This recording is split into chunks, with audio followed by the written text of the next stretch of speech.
I am going to beat you into the living death. Living death. You into the living death. To the living death.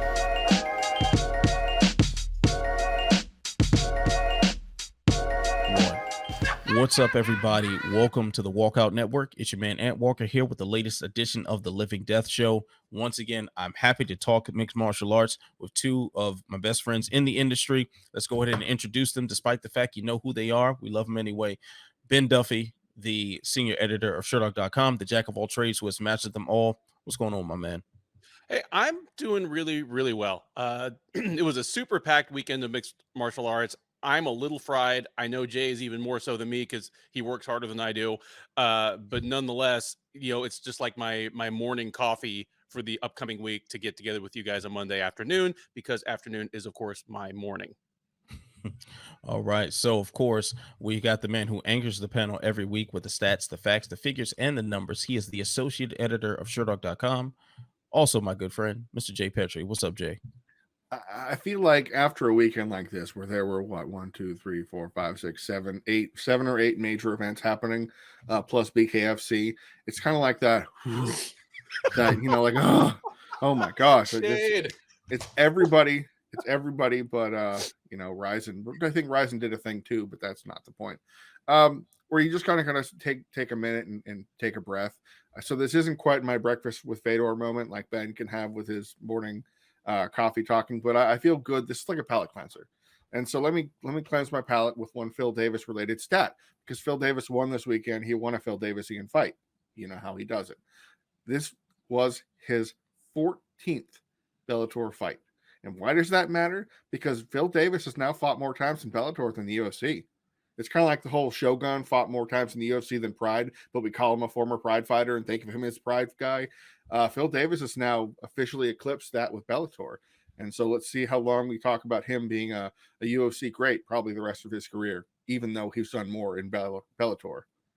That's pretty amazing, man. Just kind of shows you the shadow that the UFC has over the entire landscape of mixed martial arts. But let's go ahead and talk first about the UFC's Vegas 50, event at the Apex Center.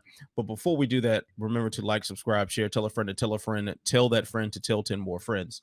So this weekend, Magomed Ankalaev got a decision win over Thiago Santos, a fight that some have been describing as lackluster. It wasn't necessarily the most exciting thing in the world. I wasn't too mad at it. I actually thought it was fairly entertaining, surprising in a couple of ways. But do you think that this win, was enough for Ankalaev to earn a title shot, gentlemen? There are two different questions here. There are, do I think it's going to happen? And would it be the choice I'd make if I were in charge of such things? And honestly, in both cases, I'm kind of leaning towards yes. It would be a no-brainer to me if he had just gone out and brained Santos in a round and a half, or had embraced his wrestling earlier than halfway through the fourth round, and we had some 50-44 action going on. It would be undoubtedly, yeah, you're going to stay in bubble wrap for 6 months. Don't go back to Russia and wait for the winner of Teixeira versus Prohaska in June. And you'll be fighting that guy in September or October or whatever. As it is, I still think that's kind of the move. Like, he's now on an 8-fight winning streak. This is the only fight he's had that's even been close or competitive since losing 10 seconds of a fight against Paul Craig 4 years ago. Why would you risk that in a sport as unpredictable as mixed martial arts? Why would you make him fight Alexander Rakic, knowing that one of your two most viable title challengers that haven't already fought these guys is going to lose? Why would you have him fight Anthony Smith when, again, what happens if Smith wins and then maybe you're staring down the barrel of Smith versus Teixeira too? Why would you do that? Keep Smith around. He has the biggest name recognition and the smallest weight cut of kind of all the guys circling in that top 5. So keep him around as a short notice replacement. So yeah, I'm still saying Ankalaev sits, relaxes, enjoys his summer, and he's your next title challenger, even if it's less emphatic than it might have been.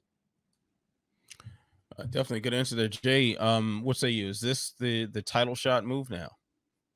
I think back every year or so, there's a light heavyweight that just surges and then wins a couple, usually in very dramatic fashion, gets a title shot, like 2 or 3 wins, bang, bang, bang, gets a title shot. Volkan Ozdemir, Anthony Smith did that. Thiago Santos did that. And Yuri Prochazka did that. There's always this next surging up and comer, and they string together 2 or 3 good wins, and they call it good. Magomed Ankalaev has won 8 in a row. That's the kind of thing that, like, maybe you'll get ranked at lightweight doing that. But this is a guy who has looked nigh unbeatable other than the second round against Santos and that, the Hail Mary triangle choke where he got complacent after beating Paul Craig so badly. He thought, well, Paul Craig is so concussed, he's not going to do anything. Oh, no, I'm triangled. But at the same time, you look at this moment and you go, wow, Diego Santos dropped him. That's the first time anybody had knocked Ankalaev down. Ankalaev is usually the one who knocks. But it's also the kind of disappointing performance in some people's eyes where you go, well, okay, he won the fight. He beat a guy who had lost a lot and didn't blow him away, didn't do that. But at 205, nobody really destroys Thiago Santos. I mean, you think of the people that have beaten him. Who's the only one that's put him away? Teixeira. And that was after Teixeira took a licking. After Teixeira he went through the ringer and got through that. So it's a better win than it looked, and it's a better win than Santos has displayed, because Santos has obviously lost a step since the Jones fight and the knee surgeries and the fact he's 38 now. He doesn't quite have that same movement, and he had moments of the blitzes, but not like he used to. All of this to say, Magomed Ankalaev was on an 8-fight win streak. Again, he has, I believe, 3 top 10 wins in Nikita Krylov, Volkan Ozdemir, and Thiago Santos. That's what it takes these days. And, oh yeah, he has 5 more wins before that, including, I don't know, a head kick, a front kick, a head kick, a crazy counter where he put Kudalaba all the way out. It's the resume that you probably have to go, yeah, he should have it, because I don't want to watch him fight Rakic. I don't want to fight Anthony Smith. I want when we see former title challengers that don't make it to the top, I would rather see them fight other former title challengers, maybe former champions, to kind of separate that wheat from that chaff. Like, I'd rather see like an Anthony Smith, Jan Blachowicz kind of thing. Just that kind of, they need to get that extra win to get back up there. That kind of matchup. And Ankalaev is a fresh face. He's done really good things. So yeah, let's do that after Teixeira has the end of his Cinderella story at the hands, feet, elbows, and knees of Yuri Prochazka. Can I throw out one thing before? And of course, if you're gonna make him fight anybody, make Ankalaev fight Jan Blachowicz, because Blachowicz beating Ankalaev is the one thing that could make an instant turnaround in him fighting Teixeira again interesting. Where it's like, okay, you know what? Yeah. Maybe this was a fluke for Blachowicz, because he just took out the guy that was on this 8-fight winning streak and everybody saw as the uncrowned champ. Maybe there is something to this. And if Ankalaev beats Blachowicz, then obviously he has an even more solid resume. But that's the only other fight to make. I'm not mad at that idea at all, Ben. It's one thing to talk about who deserves the fight, deserves the title fight and whatnot, and we can get into the era of the UFC as far as the amount of people coming off of losses that have gotten title shots. But one thing we have to consider is that breakneck pace of the schedule and how the schedule is very unforgiving. I can see a world where Ankalaev does the smart thing, and that's sit on the shelf until that Teixeira and Prochazka fight takes place, see where the chips fall, and then make his case for a title shot then. But man, say there is a late notice replacement needed for an upcoming light heavyweight bout within the top 10. If Ankalaev gets that call and turns it down, there's going to be a lot of shade thrown to him when it comes to matchmaking. So we can have this conversation about deserving, but what will happen, I don't know. The way the schedule seems to work, but man, that he certainly has the most impressive resume to get that title shot. I'd say even over Yuri. He's got the quality wins. And then also too, I think the way he beat Santos. Sure, he didn't blow the doors off of him, but did we think that he was going to go in there and stand with him for 3.5, 4 rounds. Right. You know, that's exactly what he did, and he largely outstruck him. Yes, he did get dropped in the second round, I believe it was. But for the most part, he got the better of the exchanges. He got the cleaner shots. He avoided a lot of strikes too. I mean, this was a very, very good performance, even if he didn't, you know, absolutely stamp in the eyes of a fan that just wants to see blood dripping down the screen, you know, that he is deserving of a shot at the title, in my opinion. I mean, I think back to fighters that have made their way up, like took Lyoto Machida like 6 fights to get there, 6 wins to get the title shot. John Jones had, I think he had 4 wins, the DQ, and 3 wins. I think something 3-4-3 or what, something like that. So and it still took an injury and late notice thing for him to get the shot when he did. Sure, but at the same time, it's almost unprecedented for a fighter to have a win streak like this at light heavyweight. It just doesn't happen in a division like that. It's kind of it's almost like heavyweight, that, you know, you think of the longest title reign is 3 wins in a championship, and it's Stipe doing that. But I guess there's something else that I stick to sports. He's an Akhmat Fight Club member. Like, this is a guy who has a personal relationship with Ramzan Kadyrov, Magomed Ankalaev. This isn't a conspiracy. This isn't a thing. Look at his Instagram. He will tag Akhmat Fight Club. He'll wear the gear. He'll train in the place. He officially trains out of Goret's fight team, but he is a Akhmat sponsored fighter and an Akhmat represented fighter, which is a guy who, that means he is paid and set up and first name basis with a guy who is currently trying to help spearhead the Russian invasion to Ukraine. So I had that in mind the whole time I was watching this fight, going, I don't know how you can sell this guy, because the UFC can sell him by not saying anything about it, by just kind of being like, well, he's a very strong guy. Like, did they say Dagestan? Like, they said Russia. I know they said Russia and had the flag on the broadcast, but I don't think there was any mention other than, the Russian flag or anything like that. I'm right now, I don't want to see him. And I don't know if this is something controversial that I probably shouldn't go. I don't want to see him on my screen main eventing or representing or sitting, getting a microphone stuck in his face, because I know the people he's with.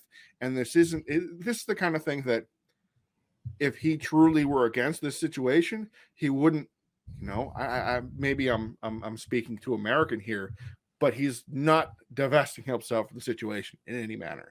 He is still fully affiliated with Akhmat, and that is a big issue for me.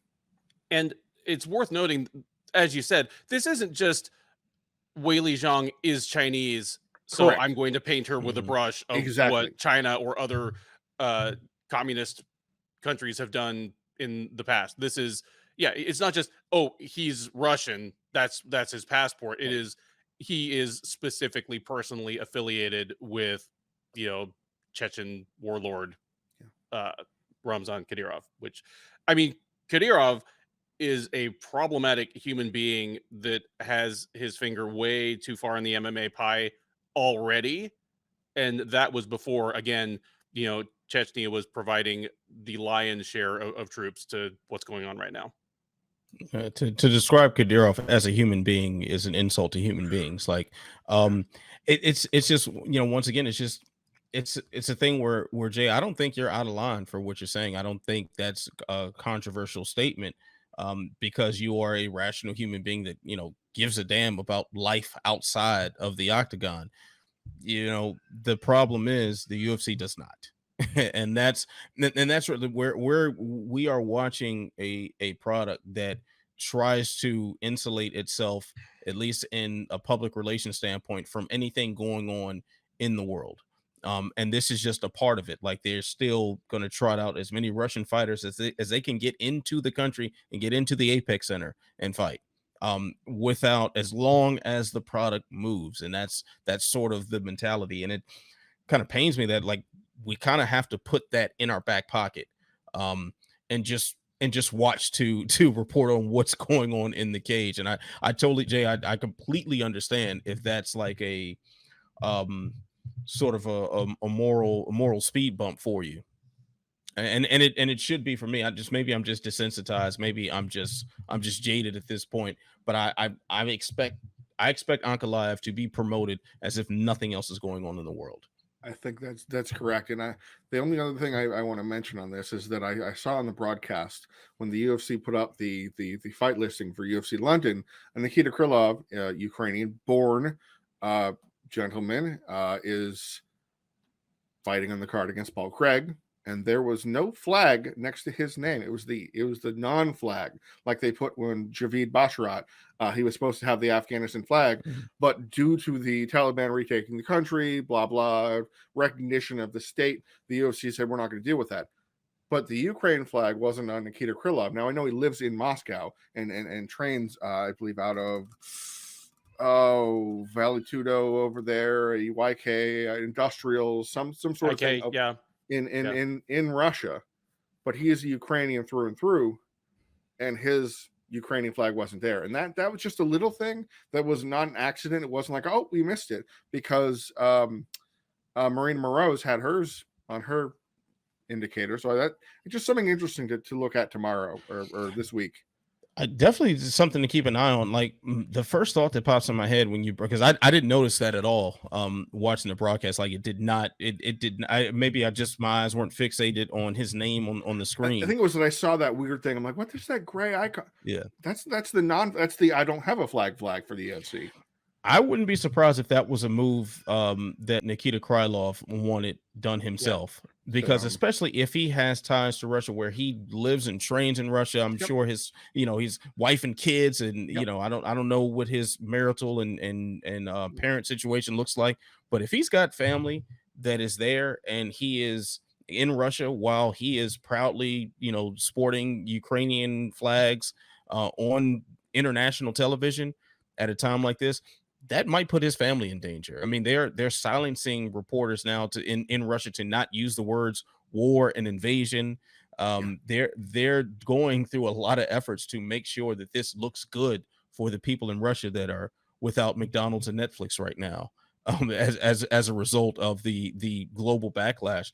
So I would not be one bit surprised if Krylov, looking at his personal situation, just said, you know what, let me just not claim Russia, because hey, this is a betrayal of where I actually come from and my family there, but let me not claim the Ukraine at the moment, because I have family that could be very well in danger in Russia. So that's a good, sensible answer. I like that.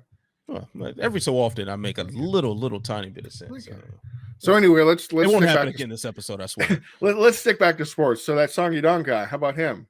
Oh, that guy. He's pretty. He hits pretty hard, huh?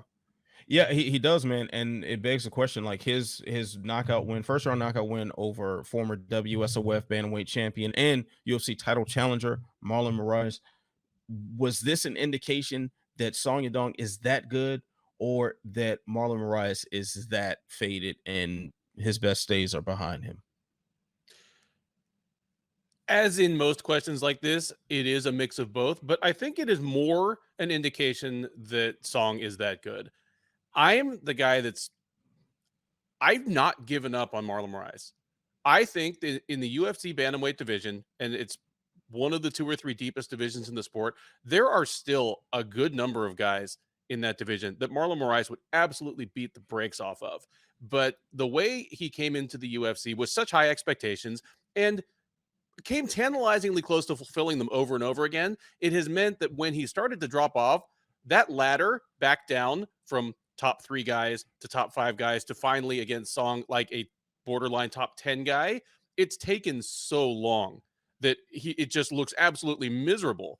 But if he'd been fighting guys, one fight out of the Contender Series, he'd be on a 5 or 6 fight winning streak right now, and they'd probably almost all be first round knockouts, because he's still a fast starter. Just his top gear has slipped a little bit, his chin has definitely slipped. But if the UFC cuts Marlon Moraes, he's, in terms of current competitive value, I still think he's one of the better fighters the UFC will have let go in the past decade. So yeah, Marlon Moraes is not the guy he was 5-6 years ago, but this is more an indication that Song is just that good. I am buying what you're selling there. When I was trying to write up this fight for the Short Dog play-by-play, I kept wanting to stop and go, my gosh, this guy is his hands are so fast. I couldn't believe that for a guy going against Marlon Moraes, known for, he throws big looping shots, but he gets there really quickly. This guy, Song Yadong, outsped Marlon Moraes in the first round.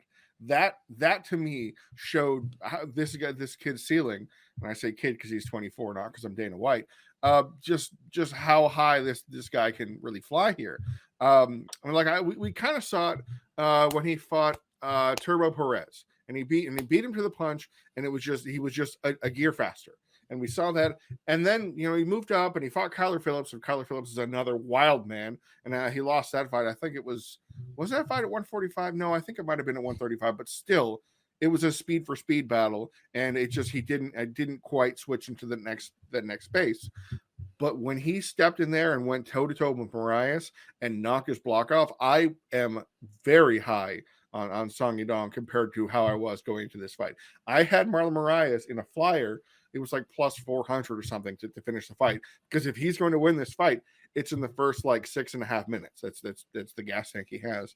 He's not quite reached Jim Miller level of, we're going to count on a first round submission or he's out, except for lately because he's been knocking dudes out.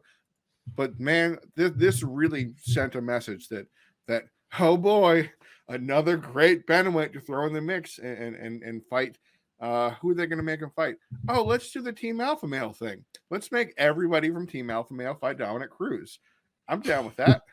But no, we can't because he has to fight Chelsea Aldo. So, Ant, what do they do with Song Yadong now that he's won this fight in dynamite fashion? Yeah. First, before I address that, I do want to also state that I agree a lot with what you're saying, Ben. You look at I agree with you too, Jake. You look at who Marlon Moraes has faced since losing the title shot against Henry Cejudo, and that's some top tier names in the division. I think his chin is not what it used to be, obviously, but at the same time, man, I think anybody gets knocked out by that combination that Yadong put on him. Like that was like a hook uppercut. The hook that went like behind the ear, so that kind of disrupted his equilibrium, and then to have the uppercut kill shot immediately following that puts down anybody. But I will say, I think this is the sort of knockout that might change his chin to where maybe he doesn't hold up against some of the names in the division that he should beat from just a pure skill sense. But Song Yadong, man, I wouldn't mind seeing him against like Pedro Munoz. That sounds like a fun fight to me, man. A rematch with Marlon Vera wouldn't be bad either. Especially at 135, because their first fight was at 145. Yep, exactly. So I would take that any day. I know this is a fight that will never ever happen in the history of this division. I would love to see Marlon Moraes fight Frankie Edgar. I don't know why. I mean, they're friends and teammates, so that's never gonna happen. But yeah, I don't know. I feel like that would be a pretty exciting fight. I like that on paper. It just doesn't get done. Not quite sure. Yeah, I wouldn't bet on it. All right, gentlemen. So we also had action courtesy of one Khabib Nurmagomedov, who was at the head of the table for Eagle FC 46. Kevin Lee got a decision win over Diego Sanchez. A decision win. I mean, this was supposed to be a slaughterhouse. We talked about it when the fight was booked. We talked about it last week. Like this was most likely to be a pure bloodbath. End up not being. Do you think Kevin Lee's stock dropped by not being able to finish Diego Sanchez at Eagle FC over the weekend? Yes. And there will be reasons why. He appears to have probably hurt himself at some point during the fight, but it was really the worst possible outcome for Lee and for Eagle FC. It was a miserable fight. Lee won, but didn't look fantastic. So both of those are bad looks for Eagle FC.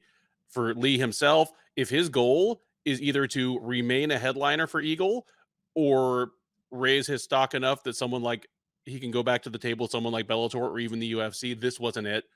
Everything we saw in the cage justifies the UFC's decision to let him go and Bellator's decision not to meet his financial requirements. Jay, are you running with that? I think Eagle FC took a big hit this weekend across the board, not just because they ran this fight itself, which was such a mismatch that at one time, I believe it closed to like 1,800, something like that. But one time it was minus 2,000 or above for Kevin Lee. Like a Kayla Harrison, Michael Venom Page against a bus driver level of favorite. And Kevin Lee he won the fight.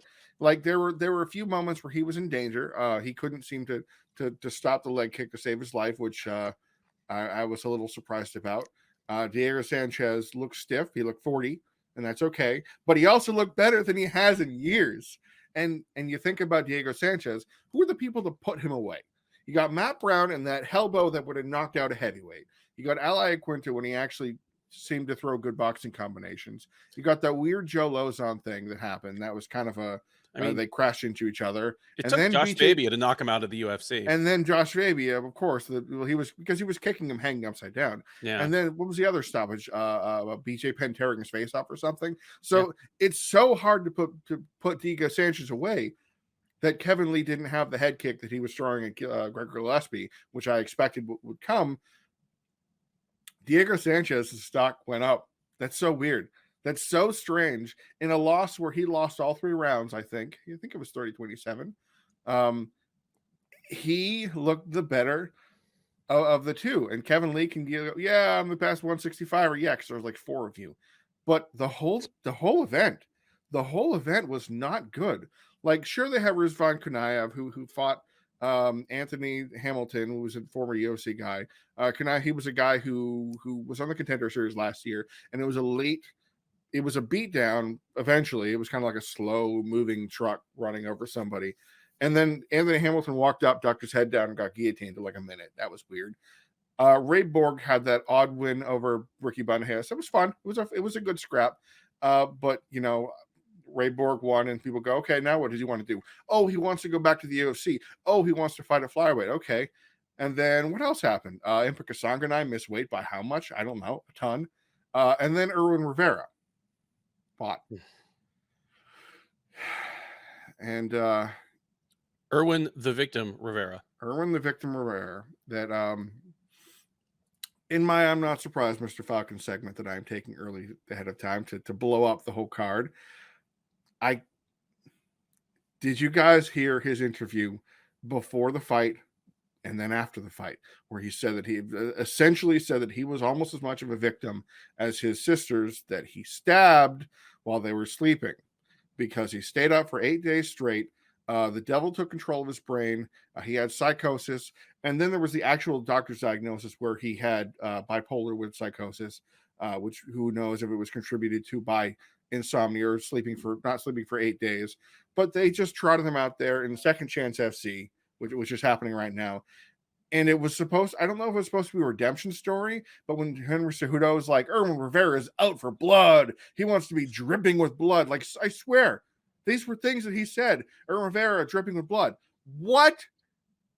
What are we doing here? Do we know where we are? I am not surprised, Mr. Falcons, and we will carry on to this segment later, but I had to get this out of my system with Eagle FC time. If you can't control yourself in your personal life and bring violence to people that you know and love, you shouldn't be paid to commit violence on people. And that's why I'm not surprised, Mr. Falcon segment, that for some reason, Ali Abdelaziz, who was the matchmaker of Eagle FC, it's not a secret anymore. Kevin Lee said it on the broadcast, decided, let's put Irwin Rivera up there a year after he stabbed his sisters. And they, were in the hospital for a while, and then let him talk on the microphone. Hey, I mean, we just got finished talking about all the footprints the fingerprints of Ramzan Kadyrov in the sport of MMA.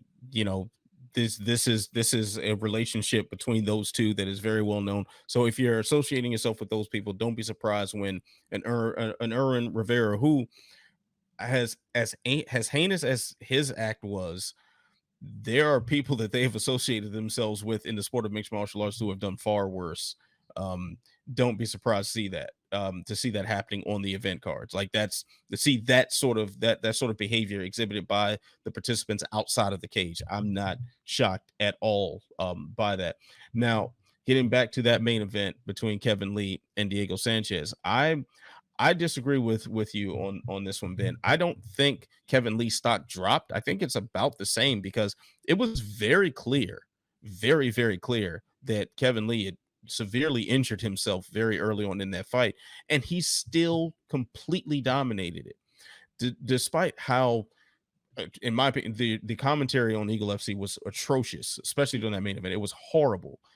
Despite everything they were saying praising Sanchez, he was not in that fight for more than a few seconds at a time. And that's being generous. He got dominated from pillar to post. So he got out wrestled. He got outstruck. He got dropped. And this was from a man on one leg. I think Eagle FC keeping both of them, or this might have been a decent case scenario for them, because Kevin Lee stock didn't drop, in my opinion. Put him out in front of someone else. If you want him to slaughter someone else, you can set up another opponent similar to Diego Sanchez, have him slaughter him, and then you can boost him up to get slaughtered by one of your guys that you want to boost up. Like that's probably the plan for Kevin Lee here in Eagle. And for Diego Sanchez, you've extended the viability of Sanchez as someone you can trot out as well. So throw him back in there with someone else because, hey, he survived against Kevin Lee. I think they're batting 1,000 sort of with this outcome, despite it not being very exciting and not providing the highlight reel moment that we thought it would. So, you know, I'm okay with this, with Kevin Lee, like retaining his position with the company, and same with Diego Sanchez. So all's well that ends well. You think they're going to sign Gil Melendez to fight Diego Sanchez again? That actually doesn't sound like a bad idea for the standards that they're putting out. He's 40 next month. Diego's 40 also. I mean, they had Anthony Hamilton fighting. They did. You know, there's clearly, you clearly don't have to still be good in order to make it in this promotion, which probably means that I'll walk back my BKFC prediction for Greg Hardy and say he's probably going to be in Eagle FC within the next couple of months. Yes, he will. Yeah. So yeah, this is his Kevin Lee stock is about the same. They'll just run this back with different bodies in place of what we saw on Friday. So, all right, gentlemen, we're going to keep things moving here to quick hits. Now, like a dummy, I did not charge my phone, so hopefully it's going to survive the next few minutes of using my round timer app. We're going to put 30 seconds on the clock. And I'm going to ask you, gentlemen, a couple of questions. Jay, I'm going to start with you on this one. Phil Davis, the best fighter in Bellator that's not holding a championship belt, yes or no? I mean, if you'd listened to my stat of the week earlier that he had 14 Bellator fights, he's only lost to Vadim Nemkov, champion, and Ryan Bader by the same exact fight as when they had in the UFC. Yes, I think so. Because here's why. You don't really hurt him. You can beat him, but you don't finish him. You don't put him away. So he's not taking damage. He's winning fights, and he can beat just about anybody in the division with the skills that he can still have at 37. Oh, perfect timing, Jay. The respect for the clock. Oh, I needed to earn it back. I know I violated last week. You are a beautiful man, Jay. I love you so much. Ben, how about you ask me a question, and then Jay will kick one to you. We'll do it that way. And when he is on his game, is there a scarier fighter at 205 pounds than Khalil Rountree Jr.? I don't think so, man. Khalil Rountree, aka Khalil Fairtex, brings this ridiculous level of violence that we just don't see. Like, this is, I forget who tweeted this out, but they said like Khalil Rountree fights like most guys think they would do in a street fight.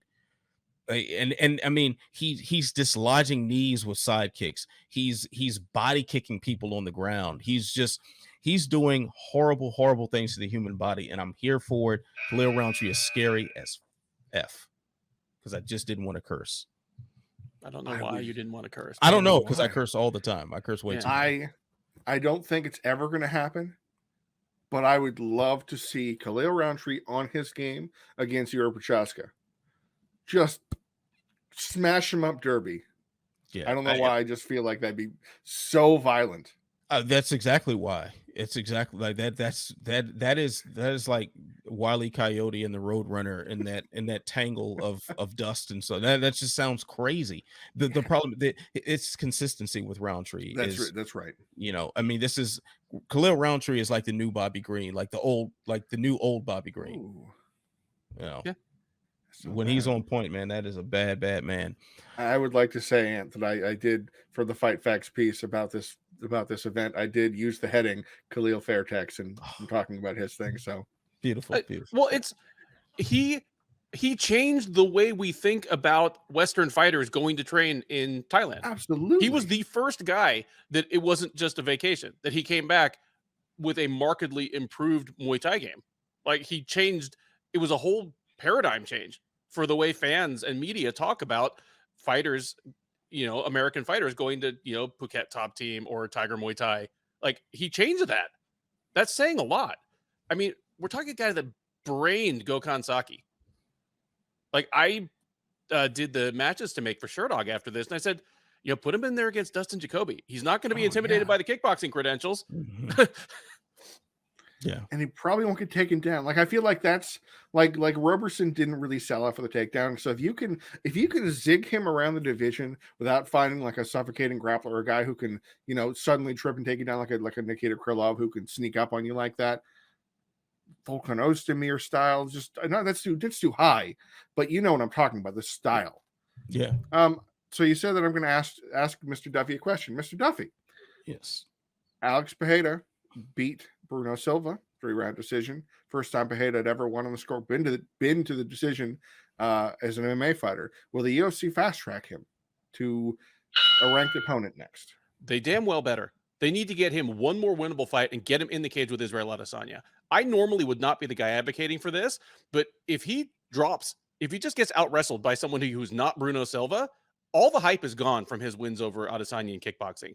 Fast track this man to a title shot, because otherwise Adesanya is taking rematches for the next 2 years. So just make the spectacle fight while you can. Oh man, that is a hell of an answer, and even better is the respect for the clock.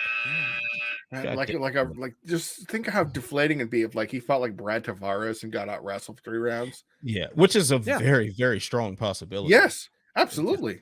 Yeah, and I honestly wouldn't be surprised to see him get outstruck. Yeah, in the next fight, as well, you put this man in against someone like Joaquin Buckley or even Chidi Njokuani. Okay. Oh yeah, and you play up Njokuani's like Muay Thai record.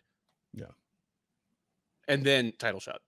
Yeah, definitely. Yeah. Like I you know, man, I don't know if he like I get scared if you throw him in against a Uriah Hall.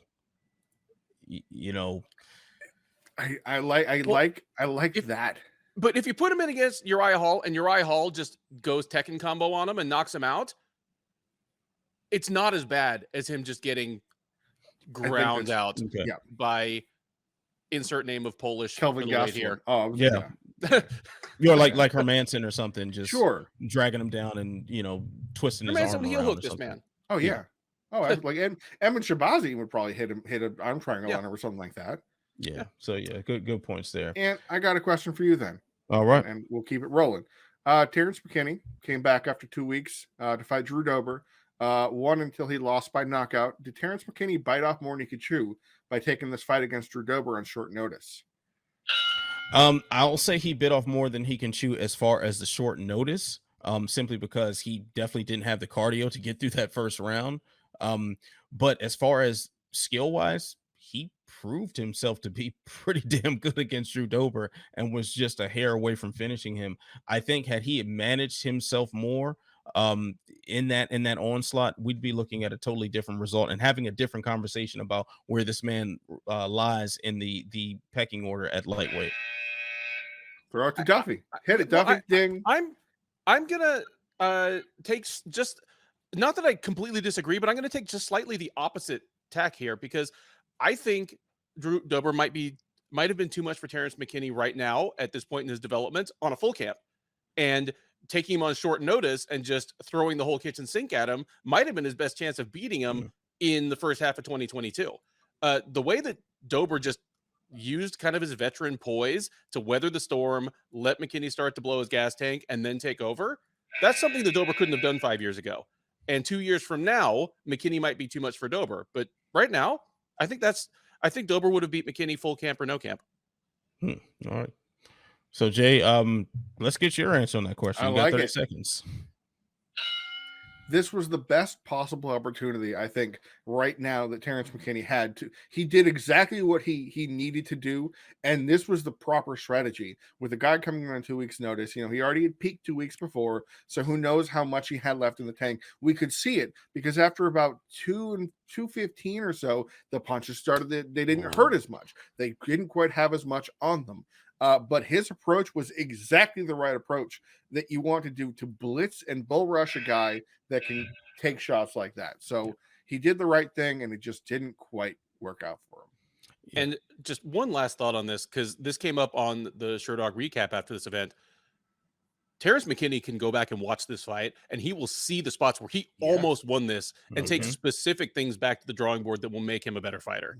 Yeah, this is one of the times. Oh, sorry, Ben. About as much learning as you can do in 3.5 minutes in MMA. Yeah. Sorry, I didn't mean to step on your toes there, Ben. I think this is one of those rare times where your stock goes up with a loss. McKinney went out there and electrified and proved his worth in a eventual losing effort. So shout out to McKinney on that. That was well done, and I'm very excited to see what he learns from that fight and the lessons he's taken. And also for Drew Dober to get a win over a guy, although the ranking value of McKinney wasn't high, the fact that he accepted the short notice bout against a totally different opponent, and this was a guy whose name is just hot in the streets right now. That might be the boost that he needed to kind of get over that hump that he's been in for the past several years of just, he's been beating good guys, but they haven't been the guy that anybody really cared about at the moment. So, Drew Dober he's put in his work, and let's hope he reaps the benefits and finds himself in front of another ranked opponent and can put in some work. This win is probably going to age well for Dober. Would it surprise you if McKinney went out and won his next 4 straight? Absolutely. And all of a sudden we're looking back, man, remember when Dober just took everything this guy could handle and then just iced him? Yeah. Like this was the best possible outcome for Dober too, because he showed his durability, his veteran savvy, his survivability, his power too. His knees were no joke, and it's something people don't really think of Drew Dober, even though he had like his last 3 wins were by knockout, like Nasrat Haqparast and Alex Hernandez. But he maximized everything because he called out Bobby Green. Like every possible thing if Susie Kuzi were rating the post for interview, wouldn't it'd be an A+. He had a name, he had a message. It's all reasonable. It's exciting. This is a big moment for Drew Dober here. Definitely. We're going to be talking about this in the round of the year discussion, probably fight of the year discussions also. And when every time 2023 is on the corner, I'm going to think that he looks like Duke Nukem because you said it, and now I'll never leave me. Dude, the first thing I thought was like, man, that chin, that's a video game chin right there. The chin, especially with like his hair. Oh, the square head makes his head like a perfect like trapezoid. Like it's amazing. That's why he survived the fight. His chin is just so solid. Yeah, like his face quite was literally constructed to take punishment. That's a 16-bit chin right there. Like, you're limited to the angles that you can make with like those pixels. That's a Super Nintendo head right there, man. All right, fellas. So let's keep things pushing here. Big news from the world of women's mixed martial arts. Kayla Harrison, who looked like she was very close to signing with the UFC, pushing for that cyborg fight in Bellator, but after all of that, looks like she's back where she started, and that's in PFL as they matched whatever offer Bellator put out for her. So, but the story gets a little more complex than that, because there has been some rumblings of PFL and Bellator perhaps co-promoting, as this Harrison Cyborg fight has drummed up some interest here. Would you buy a PFL pay-per-view? And would a Bellator co-promoted show be what tips you to go ahead and pull your wallet out? Yes. I would buy a co-promoted PFL Bellator pay-per-view that had Kayla Harrison up against a reasonable opponent at either 145 or 155. That's what would get me to pull my wallet out. I don't know if it'd get me to pull out my wallet for $75, but if they say it's Harrison versus Cyborg and it's $49.99, even if I'm not a media member, I'm pulling my wallet out for that. Because even though she's proven nothing in the cage in PFL. She's beaten up some women who literally are former flyweights in some cases, like Marlon Moraes, and weren't very good flyweights. Like she's proven nothing. This would be a chance to prove something, and I'd be there for it because it is significant. So yeah, I'd be there for it. And what's the worst matchup that Bellator could give her? Like seriously, the worst matchup they could realistically give her would be something like 145-pound Leslie Smith. And that would still be a much more compelling matchup than anything PFL has on deck for her as they're doing their Challenger Series with a bunch of 3-1 and 2-0 women fighting for the right to step up to the altar of sacrifice. So you would say put that if they're going to do the co-promoted event, don't make it Harrison versus Cyborg. Make it do make it Harrison versus Cyborg, okay. Or do at least make it Harrison versus Julia Budd or somebody that could stand to do something before she gets back in line for a title shot, or make it versus Arlene Blenko or something. But I'm saying the worst they could possibly do would be probably Leslie Smith, and I would still take that. Julia Budd's with PFL now. Oh, that's right. Julia Budd's in PFL. No. She is the only compelling matchup in the division. I retract what I said. Budd in PFL versus Harrison is interesting to me. But anything else they have for it's bad. And that's the issue. And it's not a slight on the competitors. It is the fact that there is just no depth in the division because it's not a division that exists in the confines of the sport. No. There are more women's lightweights in PFL than probably in the rest of the other organizations of any note out there right now, like signed to a deal. They just aren't out there. Like Aaron Tuffle's a free agent. You think of the women who could fight at that weight class that are around are not, or they don't fight at that weight class. So to correct you again, Duffy, and not to do it out of malice, the PFL Challenger Series, half of the division of the challengers for women's lightweight were 0-0. So they were making their MMA debuts on this fight card. So it's even more dire than that. Like Martina Jindrova was the one who won the contract, and she thinks she's like 4-2 now or something like that.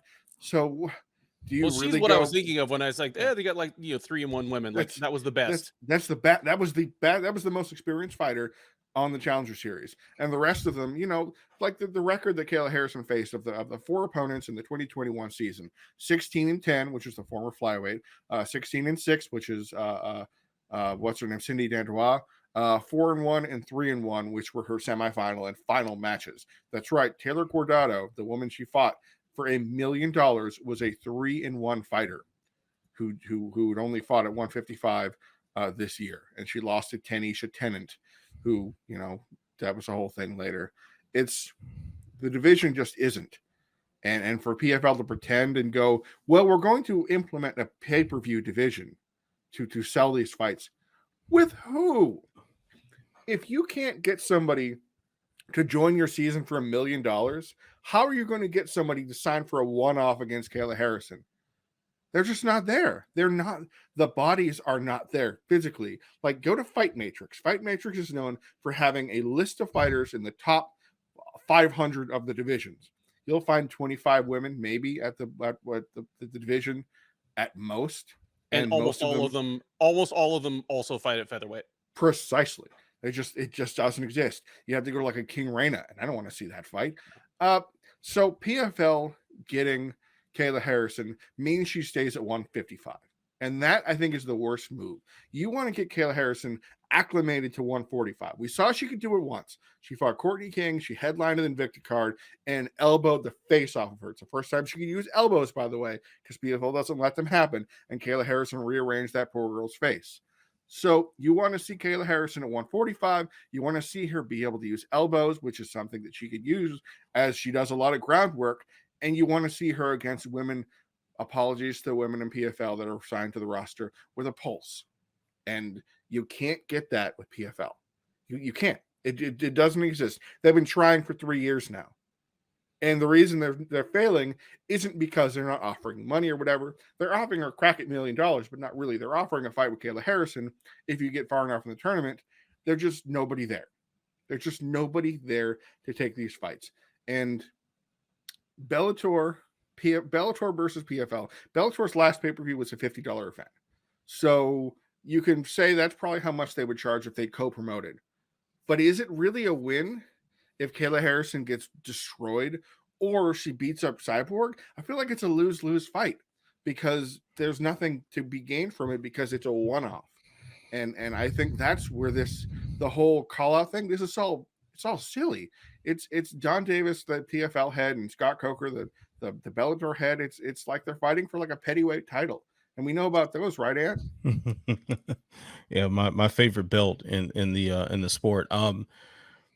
Yeah, I mean, I definitely would shell out my money for a Bellator PFL co-promoted card, especially if Harrison Cyborg was at the forefront, or just Harrison against, as been said, reasonable competition, like someone who was an actual experienced mixed martial artist at featherweight and or lightweight. I would happily pay a decent price for that. But Jay, I think you bring a very good point. I mean, a one-off deal is kind of shoots both promotions in the foot.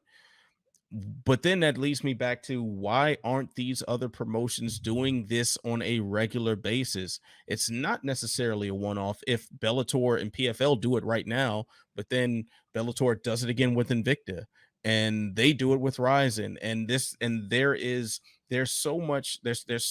such a big gap in the amount of talent that is available compared to what the UFC has just sitting there, and the level of events that they put out and whatnot, that this is the best thing for these promotions to do, is consolidate their power, consolidate the rosters. Think about the level of interest that Bellator and Ryzen were able to generate when they're sharing their bantamweight champions with one another.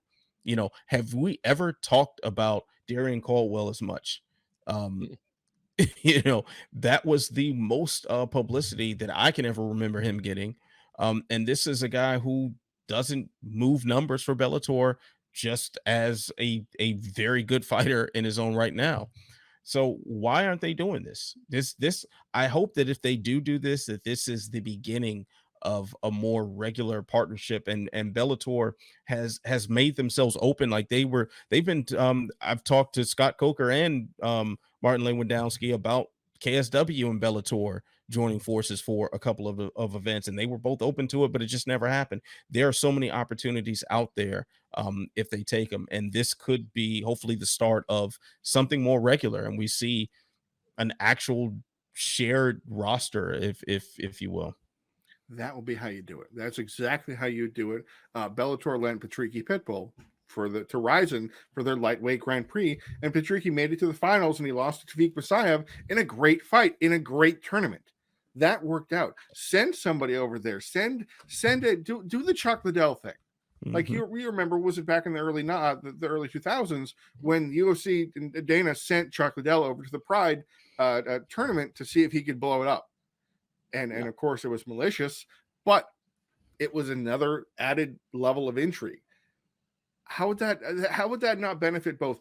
And PFL doesn't have a middleweight division anymore, so that means anybody tangentially under contract could go play with Gegard Mousasi or something. The options are there. And if you're going to try and take on the UFC and run a pay-per-view, and that's honestly and frankly what they have to do, join forces if you're going to challenge the UFC in any metric on the pay-per-view market, and put things together. Don't do a one-off. I would buy it. I'd cover it, but it needs to mean something more than a one shot. Absolutely. All right, gentlemen. Now I think it's time for us to roll into perhaps the what's Pointing to going you on? guys. Oh, point us. Oh, okay. The best title segment in all of media history. I'm not surprised, Mr. Falcons. This is where we share something that surprised us or ironically did not over the course of the past week.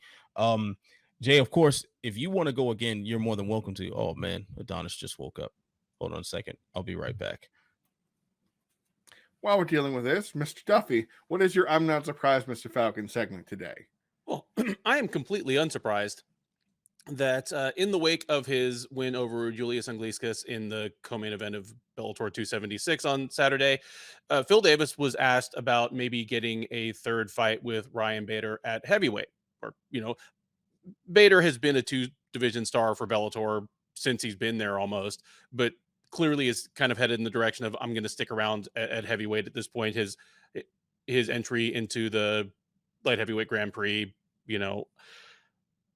but it didn't surprise me to hear just the intelligent and open and honest response by Davis, where he was like, I'll fight anybody they put in front of me. Like, if God made him and he has two legs, I'll fight him. But Ryan Bader's a bad man at heavyweight. Why would I want that?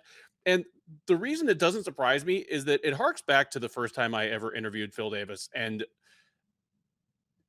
to give the backstory to this, this was back when those interviews were facilitated by Bellator. So you were given a time and then they put you on a conference call with them. And my time with Phil Davis was pushed back by almost 2 hours.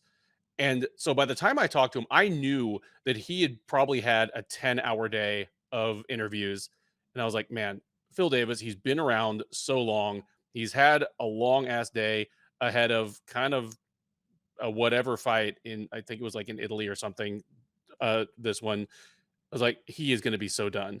And instead, he gets on the line and he is just energetic and engaged.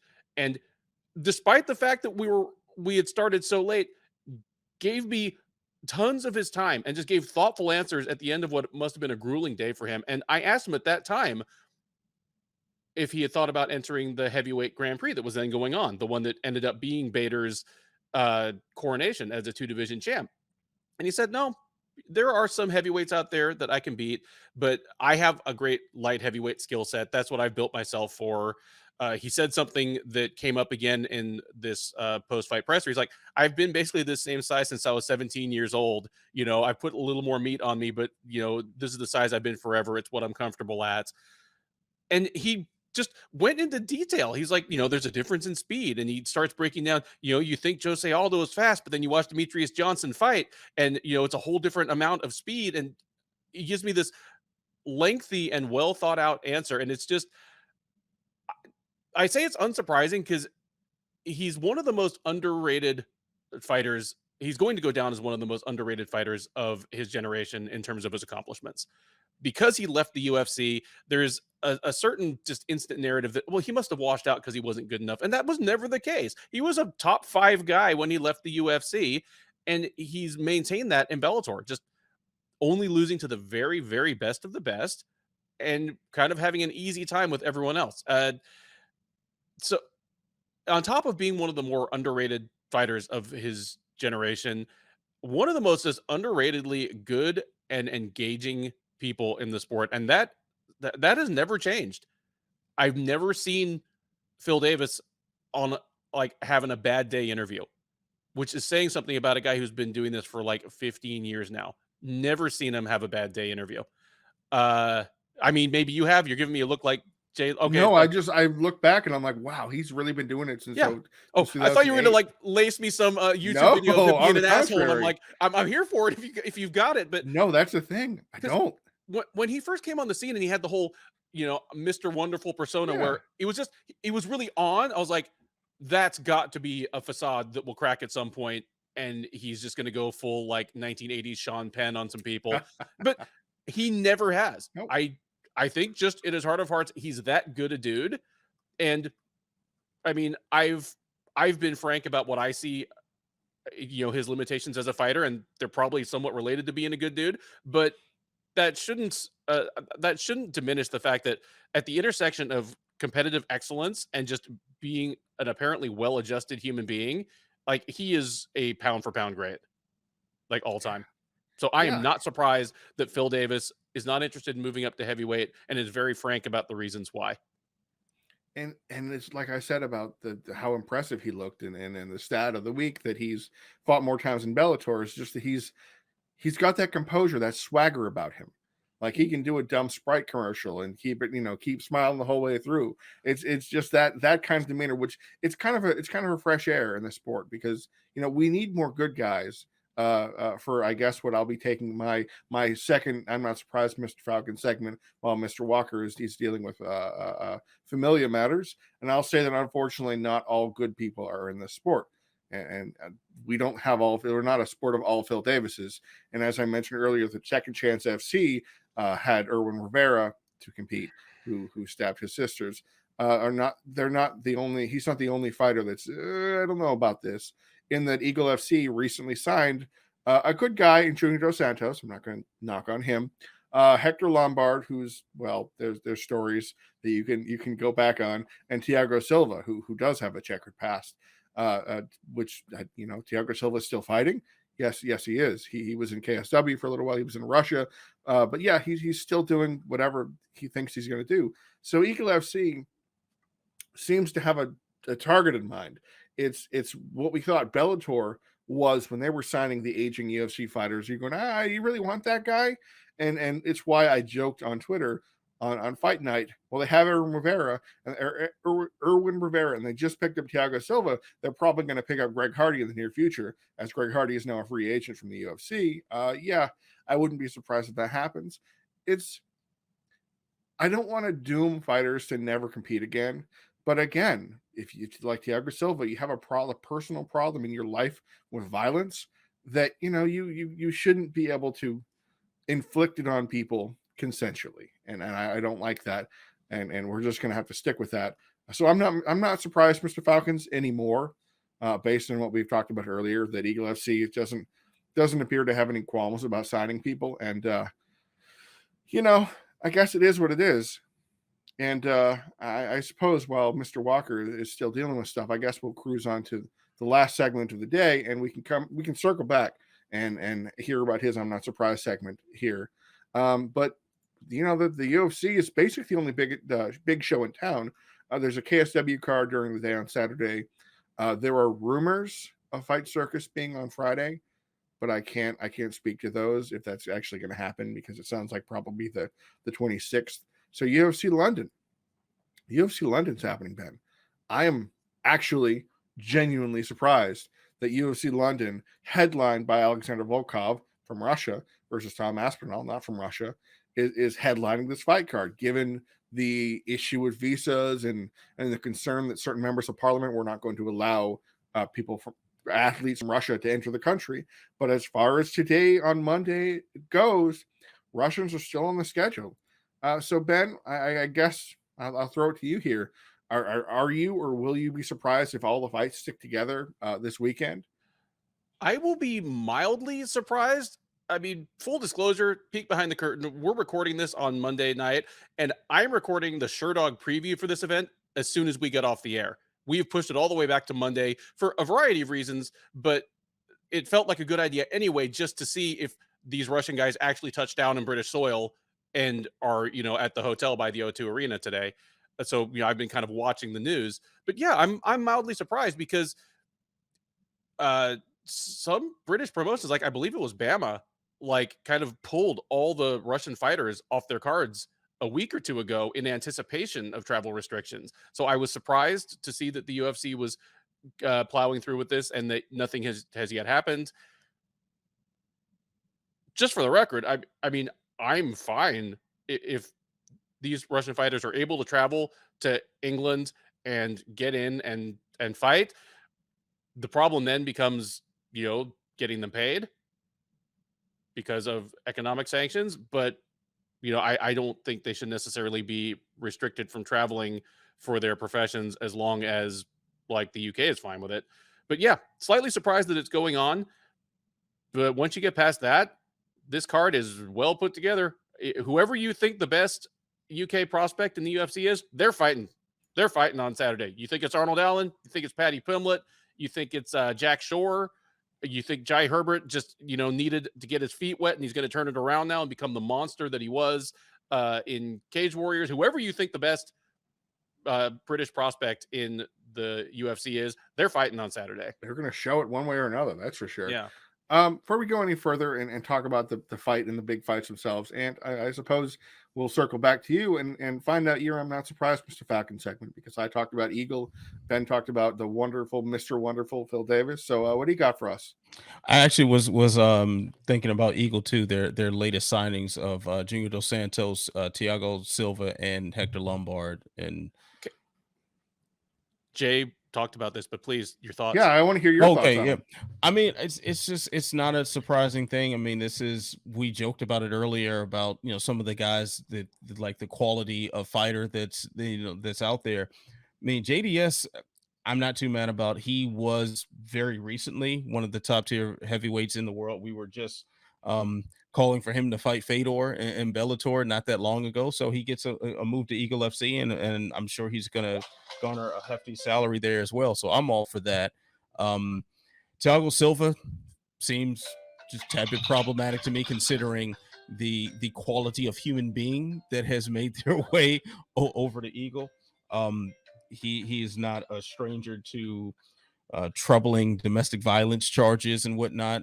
Further evidence that Greg Hardy is probably headed there soon too. And Hector Lombard,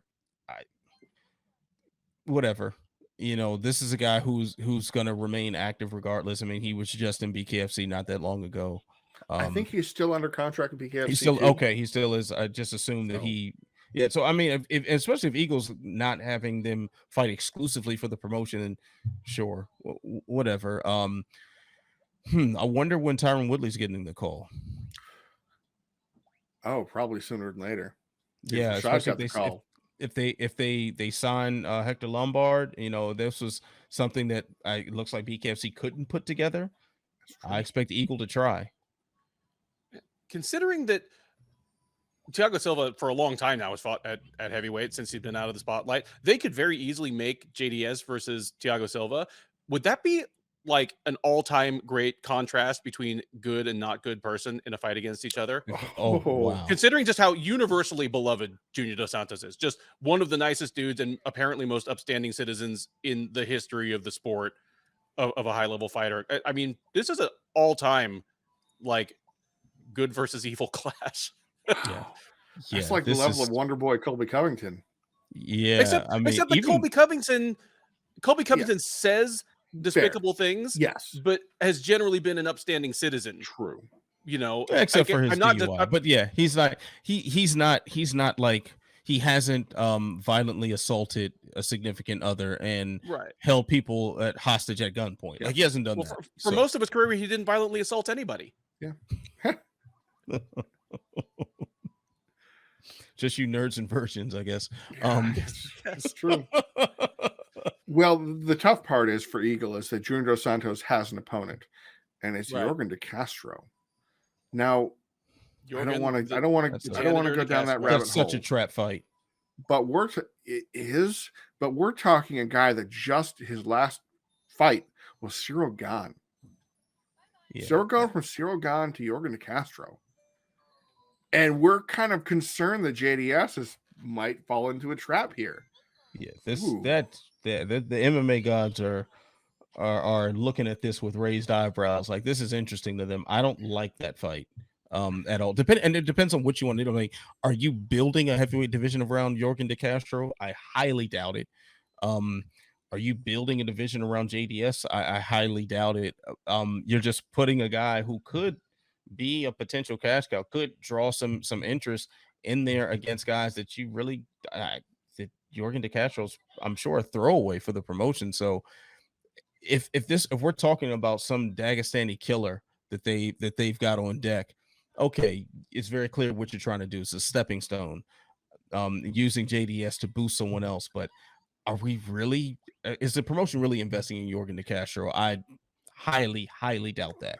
They said the winner was going to get a title shot against Kunaev, the guy that just, walked up, grabbed Anthony Hamilton by the throat and choked him out. mean, so what I think you're saying, Ant, is you want to see Thiago Silva fight Greg Hardy. I guess so. I mean, it'd be like Dr. everyone Doom and leaves town Magneto fight. or something. I don't.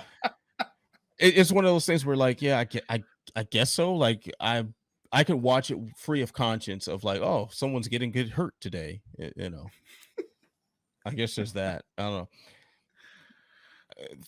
I was about to say something highly inappropriate that is even too inappropriate for this show. So I'm just, after we're done recording, I'll share it with you. So I guess to circle back then to the UFC London part we talked about, we were talking about, Ben and I were talking about how the visa issues were, it's still kind of surprising that the Russians have stayed on the card given the threats and the concerns and everything like that. So I guess my question to you, Ant, and Ben, you can take it after him. Alexander Volkov is fighting Tom Aspinall, and it's a pick'em. The line, it was the last I checked, it was minus 110 apiece. And so the line thinks this is a dead even fight. Are you feeling that? Are you feeling like Volkov that Aspinall is that good, or Volkov is diminishing? What do you feel? I think that sounds about right to me. Aspinall is certainly one of the more exciting prospects at heavyweight. He's proven himself quite effective. I mean, he's got some quality wins very recently under his belt, and he's shown some variety in what he's able to do in the cage. So I think that's very important. Volkov, though, is a certified killer. Like that man is extraordinarily dangerous. And even if he hasn't gotten past his toughest task, he has put people through the ringer in order for them to get there. And Cyril Gane is probably the exception to that. And even Gane took some shots he probably shouldn't have. Yeah, I like this being even odds, and then also too the thing with, I mean, this has kind of been the equalizer with Volkov. Like, he can be having a wonderful fight against you, and he can pick you apart in all these spots, but man, he can get brained if if you put the right thing on him. And Aspinall is very capable of braining somebody. So yeah, pick 'em odds sound about right for this one. And and quite honestly, as I sit in here now, I'm having a hard time trying to figure out what happens in this fight. Like, I'm not comfortable making a pick right now. You're gonna have to do this in a little bit, Duffy. So I guess to preempt your preview show, how you feeling about this one? Is it a dead even fight to you? Is it a coin flipper? I think it's interesting that the line is closed like that, because when I was looking at it just 36 hours ago, it was still Volkov minus 120 or so and Aspinall plus 100. So it's apparently closed from a slight favorite to a true pick'em. I understand why, because Aspinall's looked unbeatable, and of the crop of up and coming heavyweights, the guys 30 and under, maybe 32 and under, that have really taken over the division in the last 3 or 4 years. After Cyril Gane, he's probably the most impressive one, but by the eyeball test. He's a true big-bodied heavyweight. He has plus athleticism, and he's truly well-rounded. And all three of those things are very rare to find in a single package in a heavyweight ever. But his real specialty is grappling. Like, he can do everything, but really his best skill is grappling. His dad was the jiu-jitsu instructor at Team Calbon. That was his entry into mixed martial arts. You either think he can take Volkov down, and Volkov has been taken down, but for a guy as tall as he is, that's all legs, he has good takedown defense. The only guy that's ever made it look easy is Curtis Blades. So you either think Aspinall can duplicate that, or duplicate it closely enough to get his ground game running, or you think he can just win a fight on the feet with one of the trickiest guys to deal with on the feet in the division. Because again, another thing in Volkov's favor, of the tall guys in MMA history, he's one of the best at actually fighting tall and keeping guys at range. Back in the day, Tim Sylvie was almost the only guy who worked a jab and kicks to manage distance. And he didn't have the athleticism, so people like Couture could just bounce into range and overhand him. But I understand why it's a pick'em, but if Aspinall wins this, it's definitely a level up moment for him. And I don't know who I'm picking yet, even though I have to record this in like an hour. So I don't know. I think it's also important to point out too that, like, Curtis Blades severely gassed himself out trying to out wrestle Volkov. Like, he was spent, fairly quickly, considering it was a 5-round fight. So taking down Volkov, even if you can do it, what is it going to cost you? Does Aspinall have that in the tank? You know, that's a question to consider. And may I just interject something Please. real quick? This is another thing about Volkov. If you look at Volkov at the beginning of his UFC run, like let alone when he was Bellator champ or back in M1, he's a different guy now. When he got to the UFC, he was about a 245 pound, 6'7" guy, and he looked skinny. Like he looked like a small forward from some like Russian basketball team. He now pushes the 265-pound limit to the point that he probably cuts to get there, and it's quality weight that he's put on, and it's mostly in his legs. Like his legs are huge now. He doesn't look like a skinny guy, especially from the waist down, and I think that's made him harder to take down, and it's made it cost more gas to take him down. Like he doesn't have skinny man takedown defense anymore. Like you run at him, he drops those heavy like thighs and hips on top of your head, he grabs underhooks, and he makes you work for it. And so even if he gives up the takedown, as you pointed out with Blades, the best takedown artist in the division, maybe in the history of the division, it's still not coming for free. You guys have more confidence in Tom Aspinall than I do. And that, I mean, obviously he's looked very impressive. He's 4-0 in the UFC, and his biggest win is, of course, Jake Collier. But he had in the literal sense, yes. Yeah. But he the last two wins, Andrei Arlovsky 6.0 or whatever that was, and Sergey Spivak, who now he's the Greg Hardy slayer, so he's the MVP for everybody. Other than that, I don't know what he's going to look like when he can't blow through somebody, because I haven't seen that. I don't recall he's ever gone to the third round. Like, I don't think he hasn't been beyond 9 minutes of a fight ever. And this is a guy in Volkov who most of his fights back to his whole UFC career has gone to the second round. Like, this isn't a guy who blows through people. He'll get them and chip away at them and put them on in the third round or something usually. And he doesn't get blown out.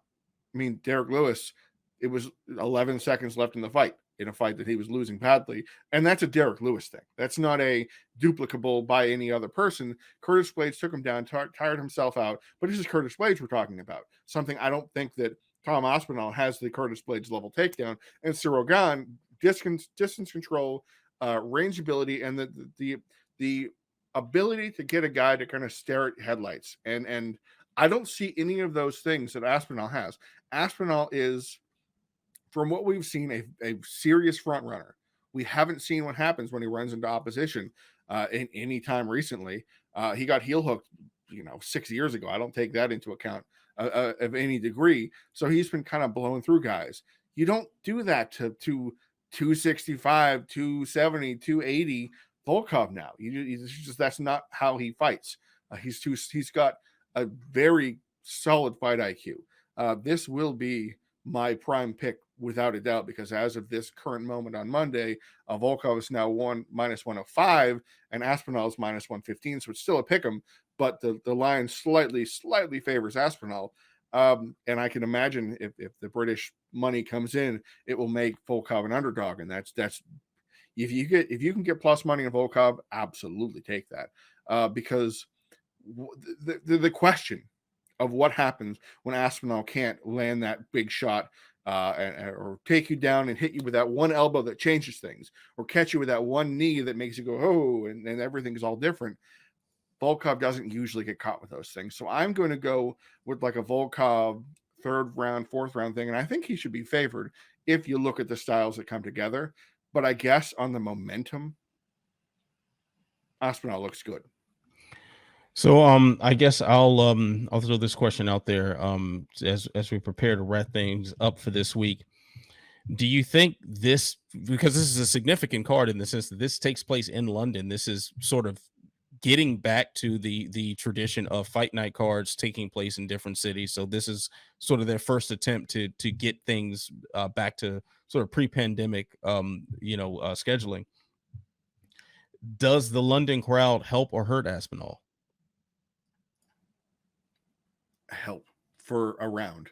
I think it's I think it's going to be the adrenaline boost on the adrenaline boost, and I'm expecting And to go further into my pick, I'm expecting an adrenaline dump, a fourth minute or so when he can't quite land on Volkov, and Volkov's jabbing at him and front kicking him, and that teep kick right to the solar plexus that backs you up just enough so Volkov can circle away, that he's so good at.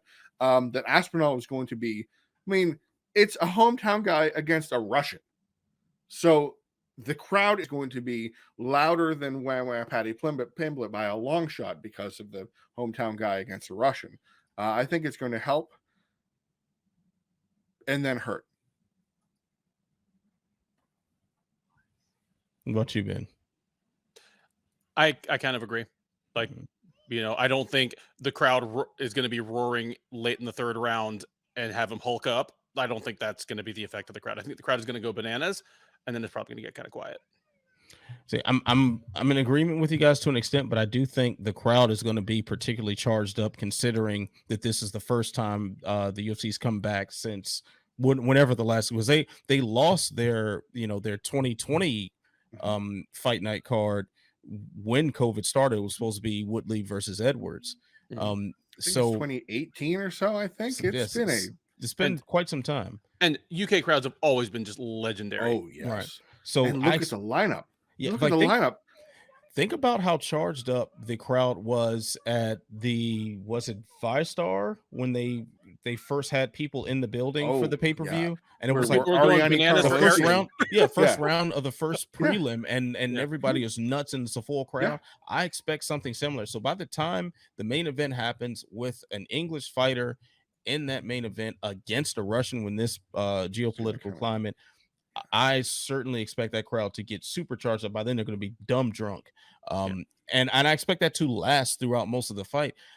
And I do think if Aspinall finds himself with that adrenaline dump, maybe he finds a second win with some things due to the crowd. So I think it might be enough to get him some good results here.